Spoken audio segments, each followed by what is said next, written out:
China ದೇಶದ ಚಿಂತನೆ ಏನಿದೆಯೋ ಅದೆಲ್ಲ ಮೊದಲು ವಿವೇಕಾನಂದರು ಮೊದಲೇ ಕಂಡ್ಕೊಂಡ್ಬಿಟ್ಟಿದ್ರು ಅಂತ ಅನ್ಸುತ್ತೆ. ವಿವೇಕಾನಂದರನ್ನು ನೋಡಿದ್ರೆ ಅವರು ಮಹಮ್ಮದನ್ ಥರನೂ ಕಾಣ್ತಾರೆ, ಕ್ರಿಶ್ಚಿಯನ್ ಥರನೂ ಕಾಣ್ತಾರೆ, ಬೌದ್ಧರ ಥರನೂ ಕಾಣ್ತಾರೆ, ಹಿಂದೂಗಳ ಥರನೂ ಕಾಣ್ತಾರೆ. ವಿಶ್ವ ವಿಜೇತನಾಗುವುದು ಹೇಗೆ? ಭಾರತೀಯ ಪದ್ಧತಿ ಪ್ರಕಾರ ವಿಶ್ವ ವಿಜೇತನಾಗಬೇಕಾದ ವ್ಯಕ್ತಿ ಮೊದಲು ವಿಶ್ವ ಮಾನವನಾಗಬೇಕು. ವಿವೇಕಾನಂದರು ಕರೆಕ್ಟಾಗಿ ಅರ್ಥ ಮಾಡಿಕೊಂಡವರು ಅಂದರೆ ನನಗನ್ಸಿದ್ದು ಕುವೆಂಪು. ಉಪನಿಷತ್ತುಗಳೇ ಆವತ್ತಿನಿಂದ ಮನುಷ್ಯನಿಗೆ ಒಂದು ಪ್ರಶ್ನೆ ಹಾಕಿದೆ, ಆತ್ಮಾನಂ ವಿದ್ಧಿ, ನೀನು ಯಾರಂತ ತಿಳ್ಕೋ, ನೀನು ಯಾರಂತ ತಿಳ್ಕೋ, ನೀನು ಯಾರಂತ ತಿಳ್ಕೋ.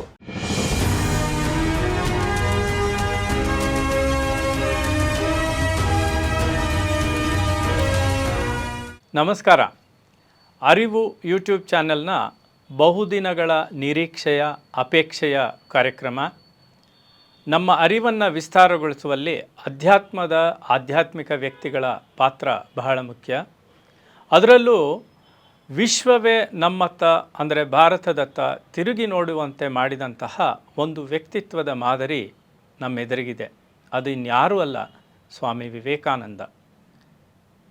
ಚಿಕಾಗೋದ ಭಾಷಣ ಒಂದು ಅಷ್ಟೇ ಅಲ್ಲ, ಆದರೆ ಅವರ ವ್ಯಕ್ತಿತ್ವದ ಆಳ ವಿಸ್ತಾರ ಇವೆರಡನ್ನು ತಿಳಿಸ್ಕೊಡೋದಕ್ಕೆ ನಮಗೆ ಬಹಳ ಸಮರ್ಥರಾದ ಪೂಜ್ಯ ಸ್ವಾಮಿ ನಿರ್ಭಯಾನಂದ ಸರಸ್ವತಿ ಸ್ವಾಮೀಜಿಯವರು ಇವತ್ತು ಸ್ಟುಡಿಯೋದಲ್ಲಿ ನಮ್ಮ ಜೊತೆ ಇದ್ದಾರೆ. ಅರಿವಿಗೆ ಇದೊಂದು ಹೊಸ ಕಾರ್ಯಕ್ರಮ.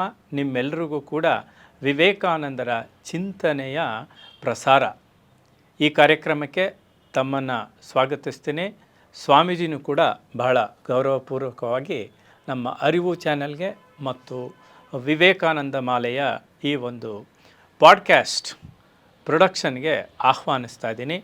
ಪರಮಪೂಜ್ಯ ಸ್ವಾಮಿ ನಿರ್ಭಯಾನಂದಜಿ ಸರಸ್ವತಿ ಅವರು ಗದಗ ಮತ್ತು ಬಿಜಾಪುರದ ಶ್ರೀರಾಮಕೃಷ್ಣ ವಿವೇಕಾನಂದ ಆಶ್ರಮದ ಸ್ಥಾಪನಾಧ್ಯಕ್ಷರು.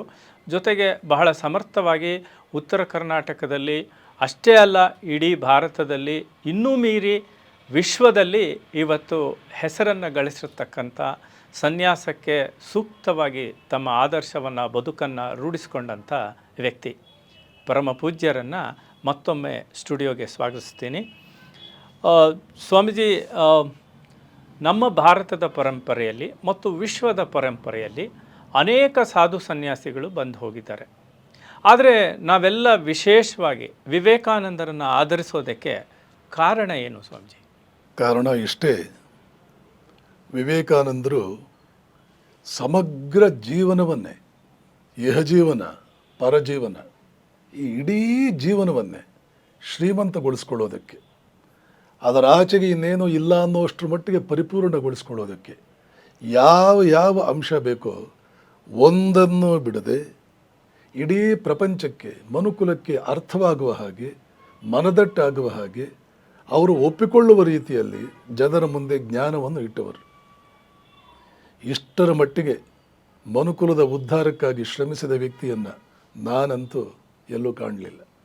ಕೂತರೆ ನಿಂತರೆ, ಕನಸಿನಲ್ಲಿ ಮನಸ್ಸಿನಲ್ಲಿ ಅವರಿಗಿದ್ದಂಥ ಒಂದೇ ಒಂದು ಚಿಂತನೆ, ಒಂದೇ ಒಂದು ಯೋಚನೆ, ಅವರ ಮನಸ್ಸಲ್ಲಿ ಹರಿತಾ ಇದ್ದಂಥ ಒಂದು ಥಾಟ್ ಏನು ಅಂತಂದರೆ, ಮನುಷ್ಯನ ಉದ್ಧಾರವನ್ನು ಹೇಗೆ ಸಾಧಿಸಬೇಕು. I have fallen in love with man. ಮನುಷ್ಯ ಮನುಷ್ಯ ಮನುಷ್ಯ. ಒಬ್ಬ ಮಹಾತ್ಮ ಬಂದರೆ, ಒಬ್ಬ ಪ್ರವಾದಿ ಬಂದರೆ ಸಾಮಾನ್ಯವಾಗಿ ಒಬ್ಬ ದೇವರನ್ನು ತರ್ತಾನೆ, ಒಂದು ಪೂಜಾ ಪದ್ಧತಿಯನ್ನು ತರ್ತಾನೆ, ಅರ್ಥಾತ್ ಒಂದು ಮತವನ್ನು ಹುಟ್ಟುಹಾಕ್ತಾನೆ. ವಿವೇಕಾನಂದರು ತಂದ ದೇವರು ಯಾವುದು ಅಂದರೆ ಮನುಷ್ಯ. ಅವರು ಹುಟ್ಟುಹಾಕಿದ ಮತ ಯಾವುದು ಅಂದರೆ ಶಕ್ತಿ. ಅವರ ಮತ ಶಕ್ತಿ, ಅವರ ದೇವರು ಮನುಷ್ಯ. ಇದಕ್ಕಿಂತಲೂ ಇಮ್ಮಿಡಿಯೇಟ್ಲಿ ರೆಲೆವೆಂಟ್ ಆಗಿರತಕ್ಕಂಥ ಸಬ್ಜೆಕ್ಟು ಮನುಕುಲಕ್ಕೆ ಯಾವುದಿದೆ?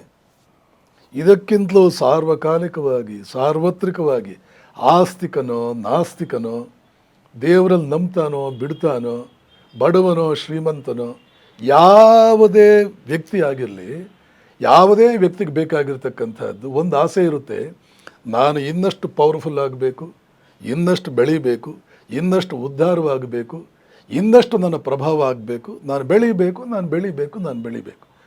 ಬೆಳೆಯಬೇಕು ಅನ್ನೋ ಆಸೆ ಯಾರ್ಯಾರಿಗಿದೆಯೋ, ಯಾವ ರೀತಿಯಲ್ಲಾದರೂ ಇರಲಿ, ಅದು ಸೈನ್ಸ್ ಓದೋದ್ರ ಮೂಲಕ, ಹಣ ಮಾಡೋದ್ರ ಮೂಲಕ, ಅಧಿಕಾರ ಇಟ್ಕೊಳ್ಳೋದ್ರ ಮೂಲಕ, ಅಥವಾ ಸುಂದರವಾಗಿ ಕಾಣೋದ್ರ ಮೂಲಕ ಹೇಗಾದರೂ ಆಗಲಿ ಇನ್ನಷ್ಟು ಬೆಳಿಬೇಕು ಅಂತ ಯಾರ್ಯಾರಿಗೆ ಆಸೆ ಇದೆಯೋ ಅವರೆಲ್ಲರಿಗೂ ಕೂಡ ಅದ್ಭುತವಾದ ಗೈಡ್ಲೈನ್ಸ್, ಮಾರ್ಗದರ್ಶಕ ಸೂತ್ರಗಳು ವಿವೇಕಾನಂದರ ಚಿಂತನೆಗಳಲ್ಲಿ ಸಿಗುವ ಹಾಗೆ ಈ ಪ್ರಪಂಚದ ಇನ್ಯಾವ ಸಾಹಿತ್ಯದಲ್ಲೂ ಇನ್ಯಾವ ಥಾಟ್ ವರ್ಲ್ಡಲ್ಲೂ ಇನ್ನೆಲ್ಲೂ ಕೂಡ ಸಿಗೋದಿಲ್ಲ ಅನ್ನೋದನ್ನು ಈ ಪ್ರಪಂಚದ ಯಾವ ವೇದಿಕೆಯಿಂದ ಬೇಕಾದರೂ ನಾನು ಸಾಬೀತುಪಡಿಸ್ತೇನೆ, ಯಾವ ವೇದಿಕೆಯಿಂದ ಬೇಕಾದರೂ ಸಾಬೀತುಪಡಿಸ್ತೇನೆ.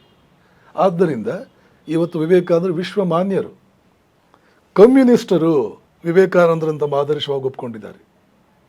ಸ್ಟ್ಯಾಲಿನ್, ರಷ್ಯಾದ ಸ್ಟ್ಯಾಲಿನ್ ವಿವೇಕಾನಂದರ ಬಗ್ಗೆ ಕೇಳ್ದ. ಯಾಕೆಂದರೆ ಟಾಲ್ಸ್ಟಾಯ್ ವಿವೇಕಾನಂದರಿಂದ ಬಹಳ ಪ್ರಭಾವಿತರಾಗಿದ್ದವರು. ಇಡೀ ರಷ್ಯಾ ಒಂದು ರೀತಿ ಟಾಲ್ಸ್ಟಾಯನ್ನು ಅವರ ಆಧ್ಯಾತ್ಮಿಕವಾಗಿಯೋ ಬೌದ್ಧಿಕವಾಗಿಯೋ ಐಕಾನ್ ಅಂತ ಟ್ರೀಟ್ ಮಾಡುತ್ತೆ. ಸ್ಟ್ಯಾಲಿನ್ ಒಂದು ಎಕ್ಸೆಪ್ಷನ್ ಏನೂ ಅಲ್ಲ. ಸ್ಟ್ಯಾಲಿನ್ ಪ್ರಭಾವಿತರಾದವರು. ತಮ್ಮ ಪರ್ಸನಲ್ ಸೆಕ್ರೆಟರಿ ಅಂತ ಕಾಣುತ್ತೆ, ಫ್ರೆಂಡು ಡೆಫಿನೆಟ್ಲಿ. ಪಾವ್ಲೋವ್ ಅಂತ ಮಹಾನ್ ರಷ್ಯನ್ ಚಿಂತಕ ಪಾವ್ಲೋವ್, ದೊಡ್ಡ ಸೈಕಾಲಜಿಸ್ಟು, ಅದ್ಭುತ ವ್ಯಕ್ತಿ. ಪಾವ್ಲೋವ್ಗೆ ಹೇಳಿದ್ರು, ಏನು ಈ ವಿವೇಕಾನಂದ ಏನು ಹೇಳಿದಾರೆ ಅವರು? ಪಾವ್ಲೋವ್ ಹೇಳ್ತಾರೆ, sir, he is full of communist ideas. ನಂಬ್ತೀರ ನೀವು? ವಿವೇಕಾನಂದ, ಪಾವ್ಲೋವ್ ಸಾಮಾನ್ಯರ ಏನೋ ಬಿಟ್ಬಿಡ್ತಾರೆ ಅವರು, ಬುರುಡೆ ಬಿಡ್ತಾರೆ ಅವರು. He is full of communist ideas. Beijing ಯೂನಿವರ್ಸಿಟಿಯ ಪ್ರೊಫೆಸರ್ ಒಬ್ಬರು ಬೇಲೂರು ಮಠಕ್ಕೆ ಪತ್ರ ಬರೀತಾರೆ, ಸ್ವಾಮಿ ವಿವೇಕಾನಂದರ ಬಗ್ಗೆ ರೋಮೆಯೋ ರೋಲಾ ಬರೆದ್ರ ಪುಸ್ತಕ ಓದಿದೆ, ನನಗನ್ಸುತ್ತೆ ಚೈನಾ ದೇಶದ ಚಿಂತನೆ ಏನಿದೆಯೋ ಅದೆಲ್ಲ ಮೊದಲು ವಿವೇಕಾನಂದರು ಮೊದಲೇ ಕಂಡ್ಕೊಂಡು ಬಿಟ್ಟಿದ್ರು ಅಂತ ಅನಿಸುತ್ತೆ. ಇವತ್ತು ಚೈನಾ ತನ್ನ ಉದ್ಧಾರಕ್ಕೆ ಯಾವ ಸೂತ್ರಗಳನ್ನು ಅನುಸರಿಸ್ತಾ ಇದೆಯೋ ಅದೆಲ್ಲ ವಿವೇಕಾನಂದರಿಗೆ ಮೊದಲೇ ಗೊತ್ತಿತ್ತು ಅಂತ ಕಾಣುತ್ತೆ. He belongs more to China than to India. ಅವ್ರ ಬಗ್ಗೆ ಇನ್ನೂ ಹೆಚ್ಚಿನ ಡೀಟೇಲ್ಸ್ ಏನಾದರೂ ದಯವಿಟ್ಟು ಕಳಿಸಿ ಅಂತ ಬೀಜಿಂಗ್ ಯೂನಿವರ್ಸಿಟಿ ಪ್ರೊಫೆಸರು ಬೇಲೂರು ಮಠಕ್ಕೆ ಪತ್ರ ಬರೀತಾರೆ. Communist people. ವಿವೇಕಾನಂದರ ಅದ್ಭುತ ವ್ಯಕ್ತಿ, ಅವರ ಚಿಂತನೆಗಳನ್ನೇ ಆಧರಿಸಿ ನಾವು ನಮ್ಮ ಶಿಕ್ಷಣ ಪದ್ಧತಿ ಇಟ್ಕೊಂಡಿದ್ದೇವೆ ಅಂತ ಇಂಡೋನೇಷ್ಯಾದ ಡಾಕ್ಟರ್ ಸುಕ್ಯಾರ್ನೋ, ಇಂಡೋನೇಷ್ಯಾದ ಅಧ್ಯಕ್ಷ ಮೇಘಾವತಿ ಸುಕ್ಯಾರ್ನೋ ಪುತ್ರಿ, ಅವರ ತಂದೆ ಮುಸ್ಲಿಂ, ಆತ ವಿವೇಕಾನಂದರನ್ನು ಒಪ್ಕೊಳ್ತಾನೆ. ಈ ಕಡೆ ಮುಸ್ಲಿಂ, ಈ ಕಡೆ ಕಮ್ಯುನಿಸ್ಟ್, ಈ ಕಡೆ ಕಟ್ಟರ್ ಸಂಪ್ರದಾಯವಾದಿ ಹಿಂದೂಗಳು, ಆ ಕಡೆ ಬೌದ್ಧರು. ಅಮೆರಿಕನ್ ಪತ್ರಿಕೆಗಳು ವಿವೇಕಾನಂದ ನೋಡಿ ಬರೆದಿದ್ದು, is a Buddhist or a Mohammedan or a Christian or a Hindu. ಇವರೇನು ಬುದ್ಧಿಸ್ಟು, ಕ್ರಿಶ್ಚಿಯನ್ನು, ಮುಸ್ಲಿಮು, ಹಿಂದೂನೋ? ಯಾಕೆ? ವಿವೇಕಾನಂದರನ್ನು ನೋಡಿದರೆ ಅವರು ಮಹಮ್ಮದನ್ ಥರನೂ ಕಾಣ್ತಾರೆ, ಕ್ರಿಶ್ಚಿಯನ್ ಥರನೂ ಕಾಣ್ತಾರೆ, ಬೌದ್ಧರ ಥರನೂ ಕಾಣ್ತಾರೆ, ಹಿಂದೂಗಳ ಥರನೂ ಕಾಣ್ತಾರೆ. ಇದಕ್ಕಿಂತಲೂ ವಿಶ್ವ ಮಾನವ ಪ್ರಪಂಚದಲ್ಲಿ ಎಲ್ಲಿ ಬಂದಿದ್ದಾರೆ? ಎಲ್ಲರಿಗೂ ಕೂಡ ಪಾವ್ಲೋವಿಂದ ಹಿಡಿದು ಅಮೆರಿಕನ್ ಪತ್ರಿಕೆವರೆಗೆ ಯಾರವರನ್ನು ನೋಡಿದರೆ ಅರೆ ಇವರು ನಮ್ಮವರು ಅಂತ ವಿಶ್ವ ಮಾನವತೆ ಅಂದರೆ ಇದು. ವಿಶ್ವ ವಿಜೇತನಾಗುವುದು ಹೇಗೆ? ಭಾರತೀಯ ಪದ್ಧತಿ ಪ್ರಕಾರ ವಿಶ್ವ ವಿಜೇತನಾಗಬೇಕಾದ ವ್ಯಕ್ತಿ ಮೊದಲು ವಿಶ್ವ ಮಾನವನಾಗಬೇಕು. ಅಲೆಕ್ಸಾಂಡರ್ ರೀತಿಯಲ್ಲೋ, ಚಂಗೇಸ್ ಖಾನ್ ರೀತಿಯಲ್ಲೋ, ಅಥವಾ ಇನ್ಯಾರೋ ಒಬ್ಬ ರೀತಿ ರಾಬರ್ಟ್ ಕ್ಲೈವ್ನ ರೀತಿಯಲ್ಲೋ ಜಗತ್ತನ್ನೆಲ್ಲ ಗೆದ್ದು ವಿಶ್ವ ವಿಜೇತರಾಗೋದು ಅನ್ನೋದನ್ನು ಇಂಡಿಯಾ ಯಾವ ಕಾಲಕ್ಕೂ ಒಪ್ಕೊಳ್ಳಿಲ್ಲ. ನಮ್ಮ ಮೆಥಡ್ ಅದಲ್ವೇ ಅಲ್ಲ. Up India and conquer the world. Vivekananda ಹೇಳಿರಬೇಕಾದ್ರೆ ಇಂಡಿಯಾ 7 ಜಗತ್ತನ್ನು ಹೇಗೆ ಜಗತ್ತನ್ನು ಗೆಲ್ಲುವುದು? ಸ್ವಯಂ ನಾನೇ ಜಗತ್ತನ್ನು ಹೇಗೆ ಗೆದ್ದನೋ ಆ ರೀತಿಯಲ್ಲಿ ಇಂಡಿಯಾ ನೀನು ಕೂಡ ಜಗತ್ತನ್ನು ಗೆಲ್ಲು ಅಂತ ವಿವೇಕಾನಂದ ಹೇಳಿದ್ದಾರೆ ಇಲ್ಲಿ. ಮತ್ತು ವಿವೇಕಾನಂದ ಜಗತ್ತನ್ನು ಗೆದ್ದಿದ್ದು ಹೇಗೆ? ವಿಶ್ವ ಮಾನವನಾಗಿ ವಿಶ್ವ ವಿಜೇತರಾದರೆ ಹೊರತು ವಿಶ್ವ ವಿಜೇತರಾಗಿ ವಿಶ್ವ ಮಾನವರಾಗಿದ್ದಲ್ಲ. ಹೀಗಾಗಿ ಆ ಮಹಾನುಭಾವ ಮನುಷ್ಯ ಶ್ರೀರಾಮಕೃಷ್ಣರು ಅದು ಎಂಥ ವ್ಯಕ್ತಿಯನ್ನು ಕರ್ಕೊಂಡು ಬಂದರು, ಅದು ಎಂಥ ಸೃಷ್ಟಿ. ವಿವೇಕಾನಂದರನ್ನು ಒಂದು ವಾಕ್ಯದಲ್ಲಿ ಹೇಳಬೇಕು ಅಂದರೆ, ವಿವೇಕಾನಂದರನ್ನು ಕರೆಕ್ಟಾಗಿ ಅರ್ಥ ಮಾಡಿಕೊಂಡವರು ಅಂದರೆ ನನಗನ್ಸಿದ್ದು ಕುವೆಂಪು ವಿವೇಕಾನಂದಗಿಟ್ಟ ಹೆಸರೇನು, ಅವ್ರು ಕೊಟ್ಟ ಬಿರುದೇನು ಅಂದರೆ, ಯಾರಿವನು, ಯಾರಪ್ಪ ಈ ಮನುಷ್ಯ, ಇವ್ರು ಯಾರಂತ ನಾನು ಹೇಗೆ, ಹೌ ಐ ಕ್ಯಾನ್ ಡಿಫೈನ್. ವೇದಾಂತದಲ್ಲಿ ಬ್ರಹ್ಮನನ್ನು ಕುರಿತು ವೇದಕಾಲದ ಋಷಿಗಳು ಹಾಗೆ ಹೇಳಿದ್ದು, ಈ ಬ್ರಹ್ಮ ಅನ್ನೋದು ಏನಿದು, ಇದು ಏನು, ಕೊನೆಗೂ ಉತ್ತರ ಹೊಳಿಲೇ ಇಲ್ಲ. ಕುವೆಂಪುಗೂ ಕೂಡ ವಿವೇಕಾನಂದರು ಅಂದರೆ ಏನು ಅಂತ ಉತ್ತರ ಹೊಳಿಲೇ ಇಲ್ಲ, ನನಗೂ ಹೊಳಿತಾ ಇಲ್ಲ ಇವತ್ತು. ಅಂಥ ಮಹಾನುಭಾವನನ್ನು ಬಿಟ್ಟು ಜಗತ್ತಿನಲ್ಲಿ ಎಷ್ಟೇ ಮತಾಂಧತೆ ಇದ್ದರೂ, ಎಷ್ಟೇ ಪೂರ್ವಾಗ್ರಹಗಳಿಂದ ಜಗತ್ತು ತುಂಬಿ ತುಳುಕಾಡ್ತಾ ಇದ್ದರೂ ಸೆನ್ಸಿಬಲ್ ಪೀಪಲ್ ಅನ್ನೋರು ಇದ್ದಾರೆ. ಪೂರ್ವಾಗ್ರಹದ ರಹಿತರಾಗಿ ಕೇವಲ ಸತ್ಯವನ್ನೇ ಕಾಣಬೇಕು, ಸತ್ಯಕ್ಕೇ ನಮ್ಮ ಉಪಚಾರ ಇರಬೇಕು, ಸತ್ಯಕ್ಕೇ ನಮ್ಮ ಗೌರವ ಇರಬೇಕು ಅಂತ ಕಾಣುವ ವ್ಯಕ್ತಿ ಪ್ರಪಂಚದಲ್ಲಿ ಎಲ್ಲಿರ್ತಾನೋ ಅವನ ಕಣ್ಣೆದುರುಗಡೆ ಓಹ್ ಇವನೊಬ್ಬ ಅದ್ಭುತ ವ್ಯಕ್ತಿ ಈತ, ಇವನಿಗಿಂತಲೂ ಯಾರು ಅಂತನ್ನುವ ಒಳಗಡೆಯಿಂದ ಆ ರೀತಿಯ ಒಂದು ಎಕ್ಸ್ಕ್ಲಮೇಷನ್ಸ್ನ ಹೊರಕ್ಕೆ ತರುವಂತಾದರಲ್ಲಿ ಬಹಳಷ್ಟು ಯಶಸ್ಸನ್ನು ಅಥವಾ ಆ ವಿಷಯದಲ್ಲಿ ವಿವೇಕಾನಂದರು ಸಾಧಿಸಿದಷ್ಟು, ಅವರು ಗೆದ್ದಷ್ಟು, ಅವರ ಗೆಲುವಿನಷ್ಟು ದೊಡ್ಡ ಗೆಲುವು ಯಾರದೂ ಅಲ್ಲ. ನಿಜಕ್ಕೂ ಕೂಡ ಮಹತ್ವವನ್ನು ಆರಾಧಿಸಬೇಕು ಅಂತ ಒಬ್ಬ ವ್ಯಕ್ತಿಗೆ ಅನಿಸಿದರೆ ಕಣ್ಣೆದುರುಗಡೆ ಮೊದಲು ಕಾಣುವುದು ವಿವೇಕಾನಂದರು. ಸ್ವಾಮೀಜಿ, ತಾವು ಬಹಳ ವಿಸ್ತಾರವಾಗಿ ವಿಚಾರಗಳನ್ನು ತಿಳಿಸ್ಕೊಟ್ರಿ. ಅಂದರೆ ಇದುವರೆಗಿನ ಧರ್ಮ ಇಲ್ಲ ದೇವಕೇಂದ್ರಿತವಾಗಿತ್ತು ಅಥವಾ ರಿಚುವಲ್ಸ್ ಆಚಾರ ಕೇಂದ್ರಿತವಾಗಿತ್ತು.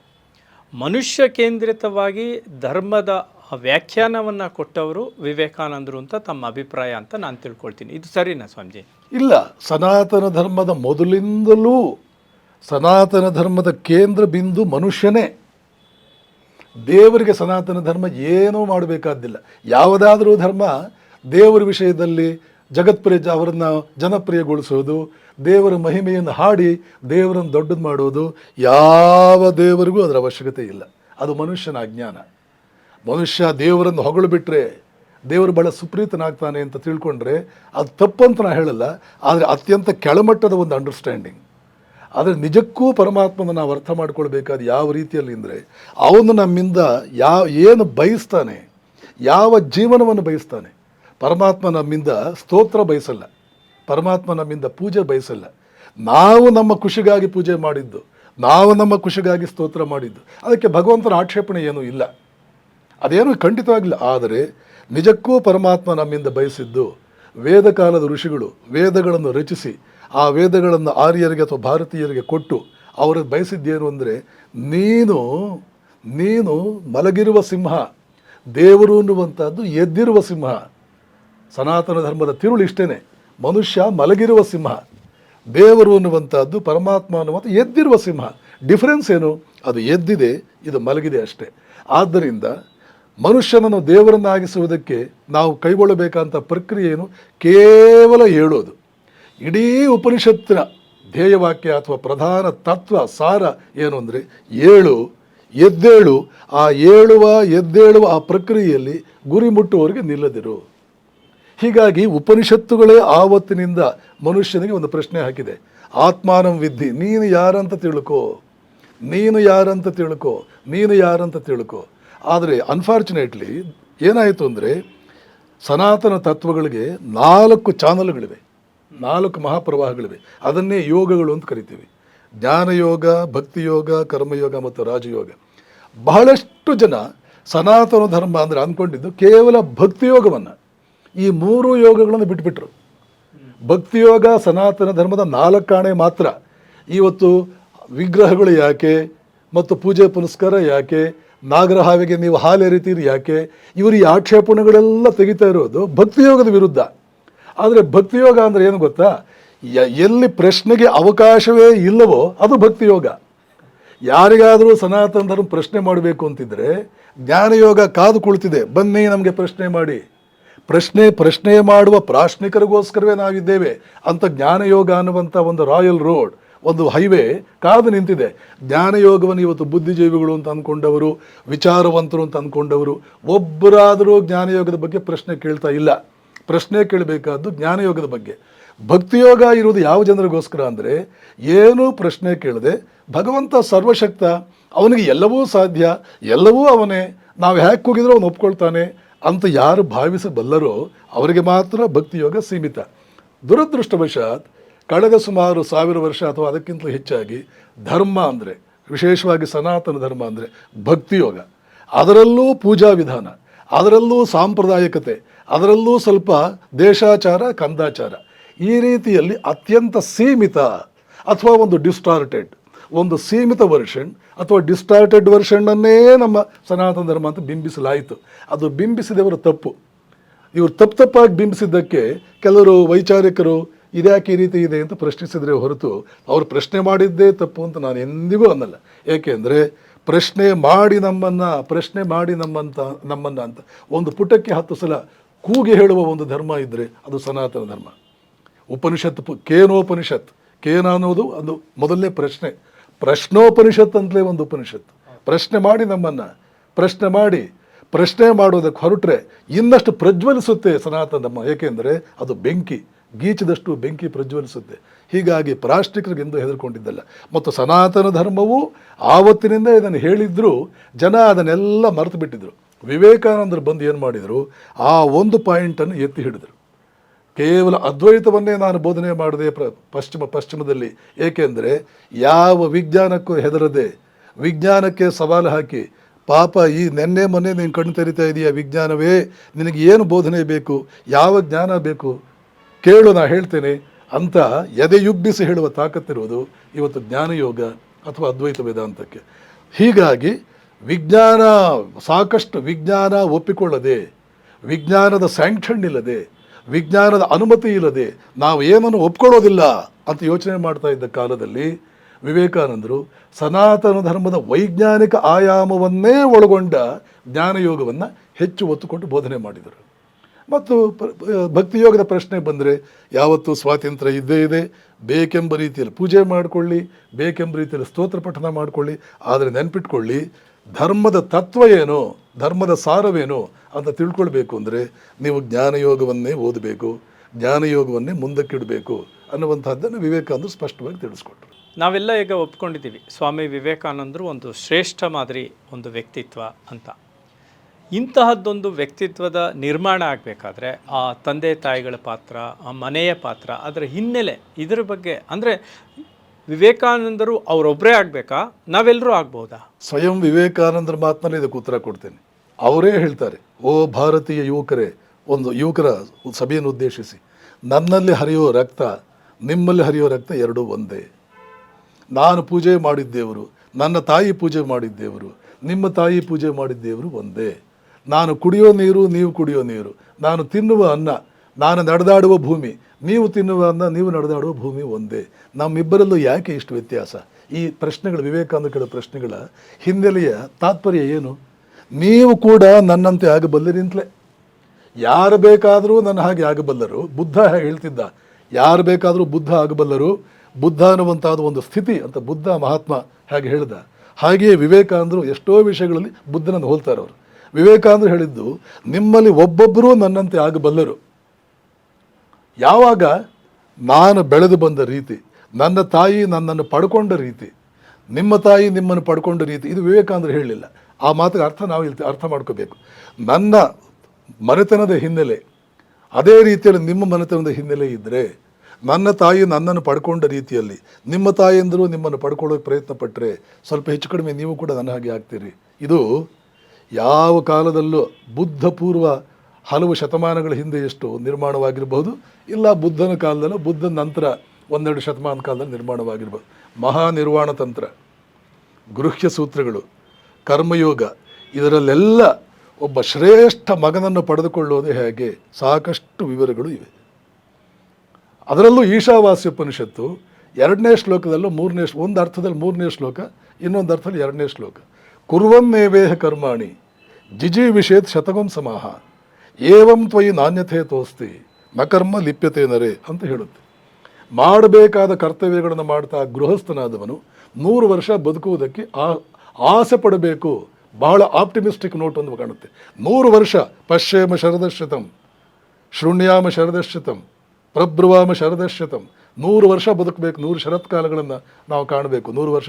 ಇದು this is the most optimistic note one can find in Vedas. ವೇದಗಳು ಮಹಾ ಆಶಾವಾದ, ಮಹಾ ಉಪನಿಷತ್ತುಗಳು ವಿಪರೀತವಾದ ಆನಂದಾಧ್ಯವ ಖಲ್ ವಿಮಾನಿ ಭೂತಾನಿ ಜಾಯಂತೆ. ನಾವು ಬಂದಿರೋದೇ ಆನಂದದಿಂದ, ಬದುಕೋದು ಆನಂದದಲ್ಲಿ, ಹೋಗೋದು ಆನಂದಕ್ಕೆ, ಇದೆಲ್ಲ ಹೇಳಿದ ಉಪನಿಷತ್ತುಗಳೇ, ವೇದಗಳೇ. ಈಶಾವಾಸ್ಯ ಉಪನಿಷತ್ತಿನ ಈ ಶ್ಲೋಕ ಹೇಳುತ್ತೆ, ಮಾಡಬೇಕಾದ ಕರ್ತವ್ಯಗಳು ಯಾವುದಾದ್ರು ಮಾಡಬೇಕಾದ ಕರ್ತವ್ಯಗಳು ಪಂಚಯಜ್ಞಗಳು ಅಂತಿದೆ. ದೈವಯಜ್ಞ, ಋಷಿಯಜ್ಞ, ಪಿತೃಯಜ್ಞ, ನೃಯಜ್ಞ ಮತ್ತು ಭೂತಯಜ್ಞ. ನಾನು ಎಲ್ಲವನ್ನು ವಿವರಿಸಲ್ಲ, ವಿವರಿಸ್ತಾ ಹೋದರೆ ಭಾಳ ದೊಡ್ಡದಾಗ್ಬಿಡುತ್ತೆ. 3ನೇ ತಗೊಳ್ತೀನಿ, ಪಿತೃಯಜ್ಞ.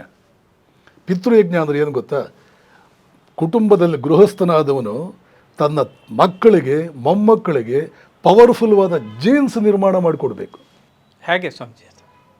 ಶಮದಮಾದಿಗಳನ್ನು ಜೀವನದಲ್ಲಿ ಆಚರಣೆ ಮಾಡ್ತಾ, ಜೀವನದಲ್ಲಿ ಸನಾತನ ಧರ್ಮದ ತಿರುಳು ಏನು ಅಂತಂದರೆ, ಮನುಷ್ಯನಾದವನು ಬಲಿಷ್ಠನಾಗಬೇಕು ಅಂದರೆ ಮನೋನಿಗ್ರಹದಲ್ಲಿ ತೊಡಗು, ನಿನ್ನ ಬಲ ಜಾಸ್ತಿ ಆಗ್ತಾ ಹೋಗುತ್ತದೆ. ತಪಸ್ಸು ಅಂದರೆ ಇನ್ನೇನೂ ಅಲ್ಲ, ಇಂದ್ರಿಯ ನಿಗ್ರಹ, ಮನೋನಿಗ್ರಹ. ನೀವು ಪೂಜೆ ಮಾಡೋದು, ಜಪ ಮಾಡೋದು, ಧ್ಯಾನ ಮಾಡೋದು, ತೀರ್ಥಯಾತ್ರೆ, ಸಾಧು ಸಂತರ ಸೇವೆ ಏನೇ ಮಾಡಿ ಕೊನೆಯಲ್ಲಿ ಅದರ ಸಾರ, ಕೊನೆಯ ಗುರಿ ಏನು ಅಂದರೆ ಇಂದ್ರಿಯ ನಿಗ್ರಹ ಮತ್ತು ಮನೋನಿಗ್ರಹ.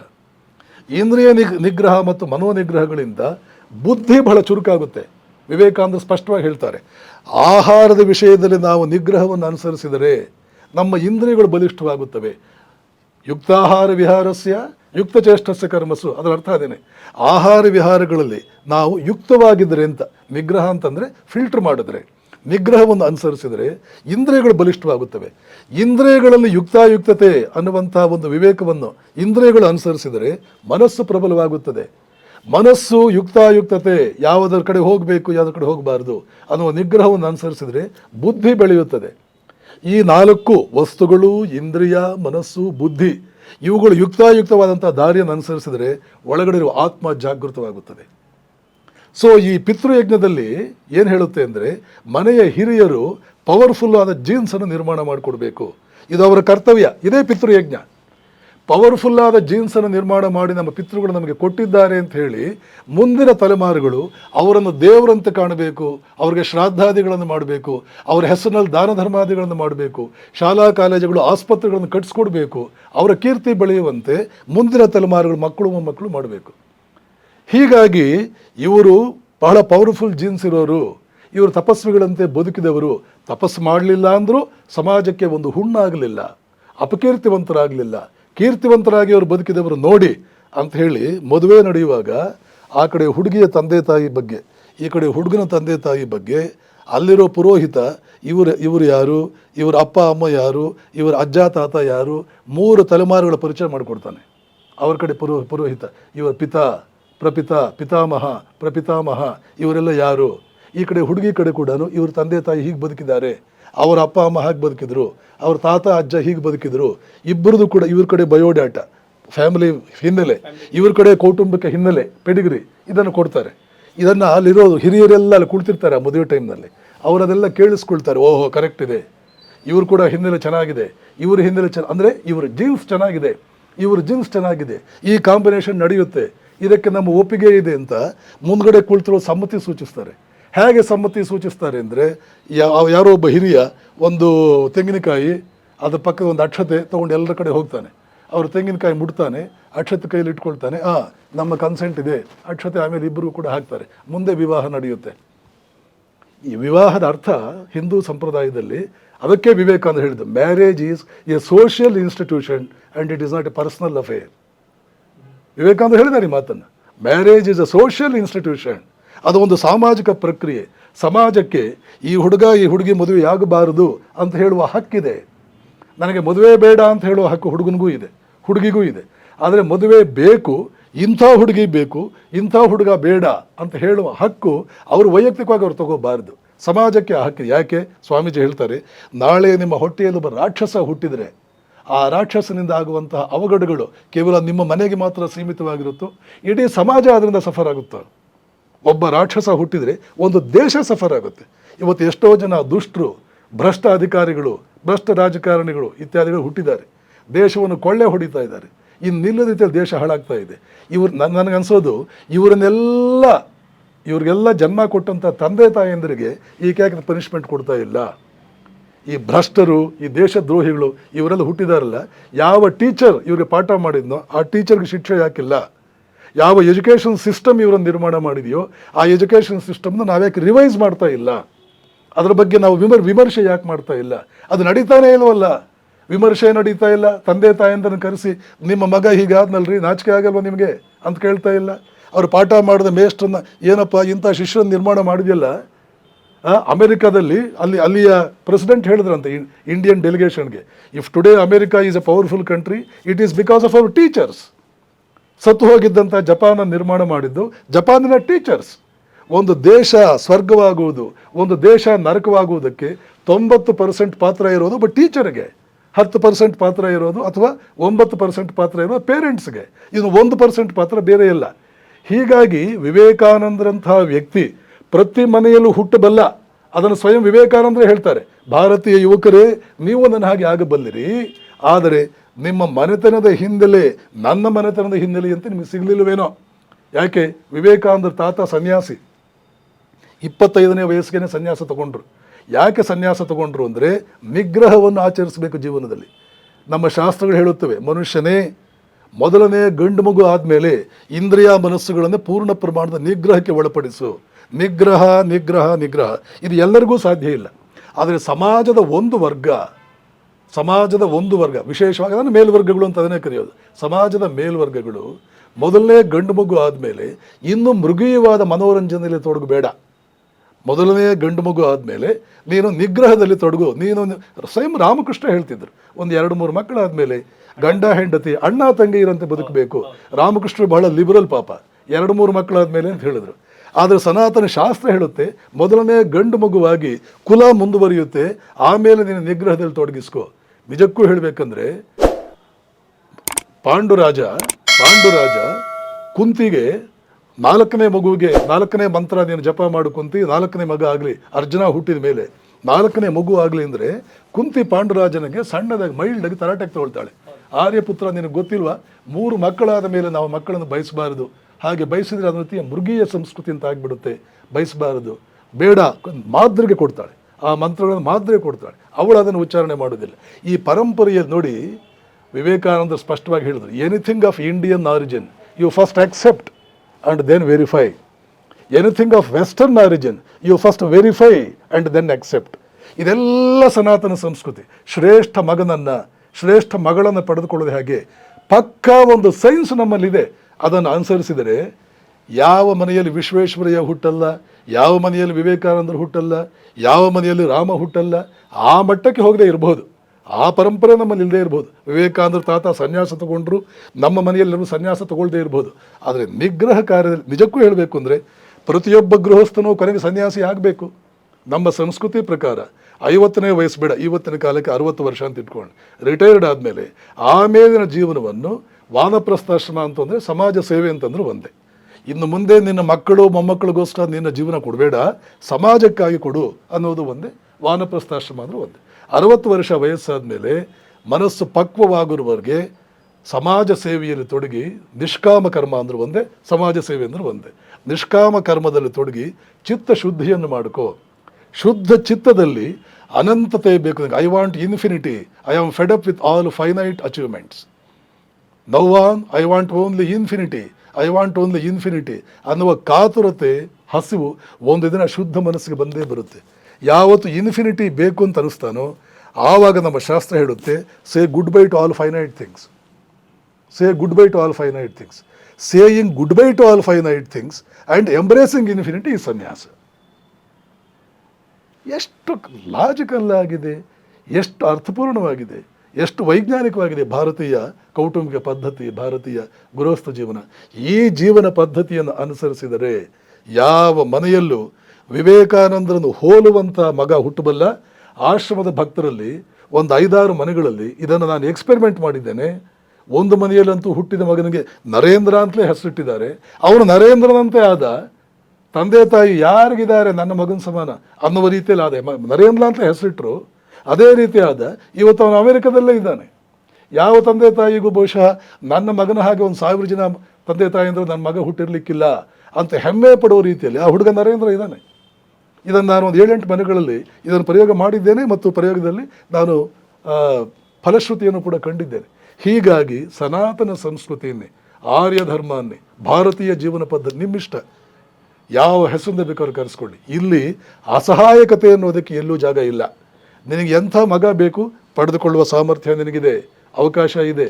ಮತ್ತು ಇದಕ್ಕೆ ಈ ಜಾತಿ ಆ ಜಾತಿ ಈ ವರ್ಗ ಏನೂ ಇಲ್ಲ.